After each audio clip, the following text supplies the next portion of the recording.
Okay, so here's my feedback on the Uco Lantern company's pak-flat downward candle reflector. I saw one of these in the early days, even before I had the lantern, and I decided that I've seen a lot of people using the sideways reflector, the one that fits on the side and reflects the light obviously more that way, so you can kind of aim where you want the light to go. I saw this one, I thought that was pretty cool, so I was really happy when I went to go pick this up, and a lot of other gear like the Pathfinder set at the Bushcraft store in north of London. I saw they had one left, so I was like, okay, I want to take that. A bit out of my budget because I'd already spent the money that I budgeted to spend, but I was happy to see it. Decided to take it. I think it was like £11 or something. Unfortunately, Uco, it's not a really good product. It's really thin, which I don't mind too much. Maybe they're trying to save on, well, not only on money, but as well, people who bushcraft and hike, they want to have light products.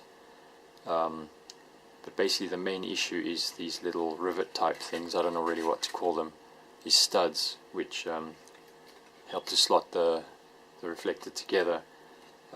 They keep popping out, and when I bought it I had to put the studs in myself, and they kind of screw in, but there's no information with that thing on what to do with them, so I just screwed them in. And you put it together like this, so you should have two here and two here. Once you have them in, slide everything together on one side, obviously pull it together, and you need to match the holes again with both of them.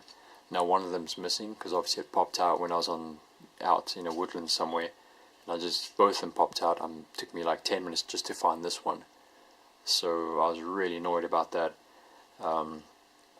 And yeah, I mean, they screw in, once you screw them in, they stick out like 1/3 of a millimeter, and you could just feel that that's really dodgy. So basically after that issue I came home and obviously put it on the ground, took a hammer and I hit them I screwed them in as hard as I could, hit them extremely hard on each one. I don't think I'll be losing these three, but now I've got a product that is a bit, not as broad anymore. Anyway, so it fits on the lamp like this.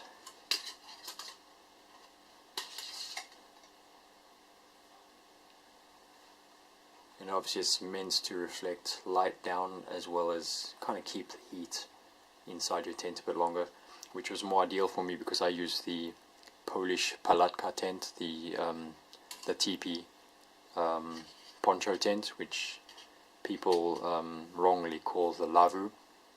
It's not really a lavu tent, but I can see why you call it that. And obviously having this hanging halfway up the main structure pole helps the heat to stay in a bit longer. The other thing that I've noticed is it doesn't really reflect light as good. When I take it off or on, I can't really tell a huge difference inside the tent, other than the fact that the one side of the tent above this doesn't have much light coming out. Still gets some from this side, but I can definitely feel that the heat stays a bit lower. So it's not a major negative. Still lightweight. Just if you're planning on getting one of these, just understand that you're paying a lot for something which isn't really worth that much. I think it was £11, and I mean that's half the price that I paid for the lantern itself.